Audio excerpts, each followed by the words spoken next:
So hi guys, welcome to my channel. So ఈరోజు మన topic ఏంటంటే, నేనైతే మా బాబు 1 ఇయర్ అండ్ హాఫ్ ఉంటాడని చెప్పాను కదా. సో ఉగ్గు ఎలా ప్రిపేర్ చేయాలో నేనైతే చూపిస్తున్నాను. ఇప్పుడు నేను చేసే ఈ ఉగ్గు 6 months నుంచి బేబీస్కి స్టార్ట్ చేయవచ్చు. కానీ నేను మా బాబుకి అయితే 6 to 8 months దాకా సెర్లాకే పెట్టాను అనమాట. నాకు కొంచెం భయం వేసింది. సో 8 months నుంచి ఈ ఉగ్గు అనేది ప్రిపేర్ చేసుకొని ఇంట్లోనే చేసి తినబెడతాను అనమాట. సో ఈ విధంగా మీరు తప్పకుండా ట్రై చేయండి.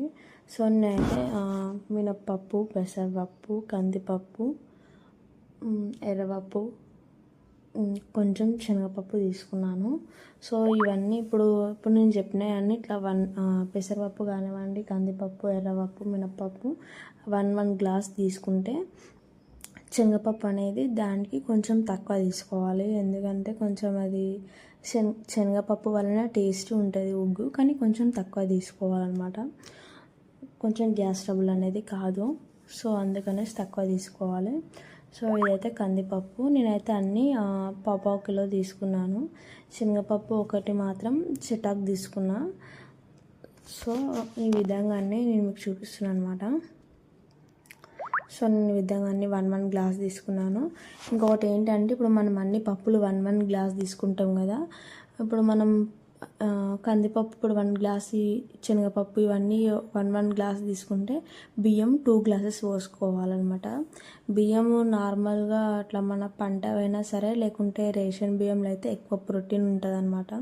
వాటిని ఎక్కువ పాలిష్ చేయరు కదా, కొంచెం హై ప్రోటీన్ ఉంటుంది అనేసి అంటారు అనమాట. సో నేనైతే రేషన్ బియ్యమే తీసుకున్నాను అనమాట. సో ఇప్పుడు బాదం అండ్ జీడిపప్పు కూడా తీసుకోవాలి. కొన్ని తీసుకోవాలి. ఒక బాదం ఒక 15, జీడిపప్పు ఒక 15 అవి ఇలా తీసుకోవాలన్నమాట. సో నేనైతే ఇలా ఒక 20 తీసుకున్నాను. తర్వాతకి వీటన్నిటిని మంచిగా వాటర్లో వాష్ చేసుకోవాలి.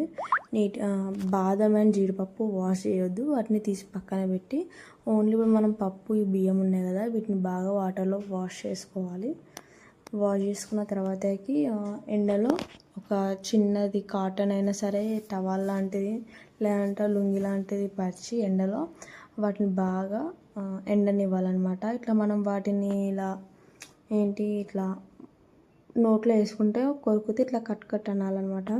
సో ఈ విధంగా బాగా ఎండిపోవాలన్నమాట. ఇంకా కొంచెం వెండాలి, కొంచెం పచ్చి ఉన్నాయి.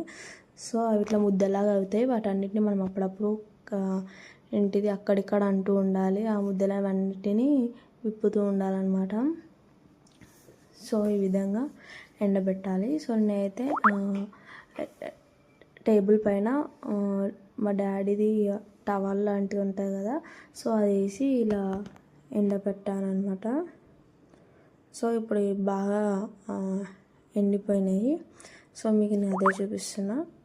ఆ విధంగా కొంచెం సౌండ్ రావాలి. సో ఈ విధంగా మందం పెనం లాంటిది పెట్టి, కడాయి అయినా సరే గిన్నె అయినా సరే మందంది పెడితే పప్పులు అనేవి మాడిపోకుండా ఉంటాయి. సో ఈ విధంగా బాగా వేయించుకోవాలి. అవి బ్రౌనిష్ కలర్లో అంటే ఎక్కువ మాడనివ్వద్దు, బ్రౌనిష్ కలర్ వచ్చేదాకా వేయించుకోవాలి. సో ఏంటంటే జీలకర్ర అండ్ ఓమ కూడా తీసుకోవాలన్నమాట. జీలకర్ర ఒక చెటాకు, ఓమ 10 rupees ప్యాకెట్ తీసుకోవాలి. వాటిని కూడా బాగా వేయించుకోవాలి. ఈ బాదం అండ్ జీడిపప్పు కూడా వేయించుకోవాలి. ఈ విధంగా వేయించుకున్న తర్వాతకి వాటిని చల్లారబెట్టాలి కాసేపు.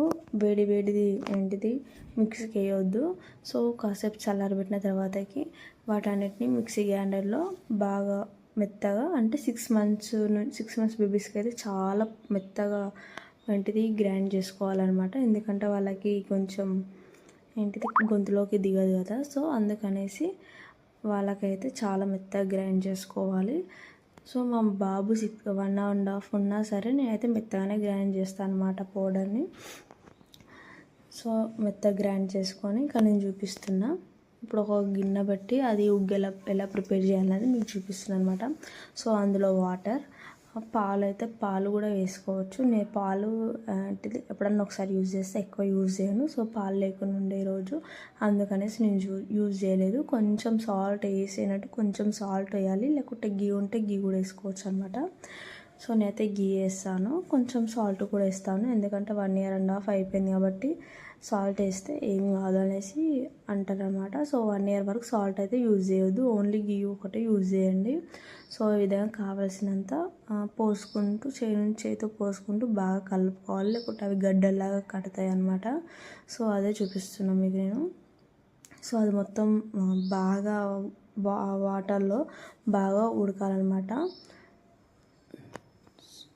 సో ఈ విధంగా ప్రిపేర్ చేసుకోవాలి. ఓమ అండ్ జీలకర్ర వేయడం వల్ల ఏంటంటే, ఓమ వేయడం వల్ల టేస్టీ సూపర్ అంటే స్మెల్ బాగుంటుంది, టేస్టీగా ఉంటుంది అనమాట. జీలకర్ర అనేది డైజెషన్ ప్రాసెస్ బాగుండడానికి జీలకర్ర అనేది యూజ్ చేస్తారనమాట. సో ఇప్పుడు మీకు నేను చూపిస్తాను. సో నేనైతే మా బాబాకి అయితే ఆఫ్టర్నూన్ టైంలో ఇది పెడతాను అనమాట. 6 months బేబీస్కి అయితే ఈవినింగ్ అండ్ మార్నింగ్ పెడితే సరిపోయిద్ది. సో ఈ విధంగా బాగా ఉంటుంది మరగాలన్నమాట. ఉగ్గు అనేది ఇంకా మొత్తం దగ్గరికి అయిపోతుంది, దగ్గరికి కావాలన్నమాట. సో ఈ పొడి కూడా కాసేపు ఎండలో పెట్టాలి. ఎందుకంటే అది మనం మిక్సీ జార్ కొంచెం మిక్సీ పట్టినాక కొంచెం గడ్డలా ఉంటుంది అన్నమాట. సో అందుకనేసి కొంచెం కాసేపు నేను మిక్సీ పట్టినాక కూడా కాసేపు ఎండలో పెడతాను అనమాట. ఈ విధంగా కొంచెం డౌట్ ఉంటుంది నాకు, అంటే కొంచెం ఎక్కువ చేసుకుంటారు క్వాంటిటీ, సో అందుకనేసి కొంచెం డౌట్ ఉంటుంది. సో ఈ విధంగా దగ్గరగా అయ్యేదాకా ఉంచుకోవాలి గ్యాస్ మీదనే. సో అప్పుడప్పుడు కలుపుతూ ఉండాలి. మనం కలపకపోతే అవి గడ్డల్లాగా ముద్దల్లాగా అయిపోతాయి అన్నమాట. సో 6 months బేబీస్కి అయితే ఇలా ఇంత పల్చగా యూజ్ చేయాలనేసి నేను చూపిస్తున్నాను ఇక్కడ. సో ఈ విధంగా మూత పెట్టేసుకొని కాసేపు అలానే దగ్గరికి అయ్యేదాకా ఉంచుకోవాలి. సో మధ్యలో కలుపుకుంటూ ఉండాలి.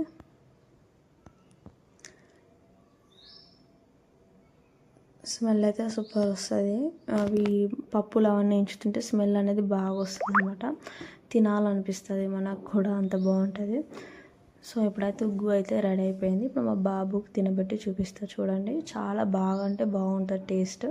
మా చిన్నోడైతే చాలా బాగా తింటాడు అనమాట. సో తప్పకుండా ట్రై చేయండి, మీకు నచ్చుతా అనేసి నేను అనుకుంటున్నాను.